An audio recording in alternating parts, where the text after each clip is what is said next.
Sekolah TK di Merauke, Papua Selatan disegel warga usai lahan sekolah tersebut bersengketa. Akibat penyegelan itu, aktivitas belajar mengajar di sekolah terhenti selama berhari-hari. Aktivitas sekolah TK Negeri Pembina di Jalan Pendidikan Merauke, Papua Selatan terpaksa terhenti. Siswa tak bisa belajar usai sekolah mereka disegel warga. Penyegelan dilakukan sejak beberapa hari terakhir. Penyebabnya, lahan TK tersebut bersengketa.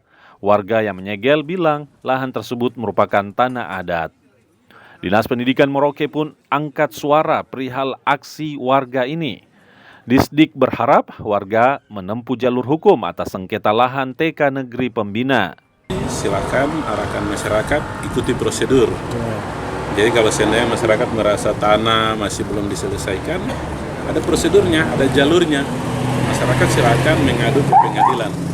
Kalau seandainya nanti secara pemeriksaan oleh pengadilan bahwa ternyata pemerintah harus tanggung jawab, ya yang penting ada putusan pengadilan, pasti pemerintah mengikuti. Pemkab Merauke sejatinya sudah melakukan pembelian lahan tersebut pada masa kepemimpinan Bupati Merauke sebelumnya. Namun jika dinilai sengketa lahan belum sepenuhnya usai, Pemkab Merauke meminta penyelesaiannya dilakukan melalui jalur hukum. Kathleen Romera, Kompas TV Merauke, Papua Selatan.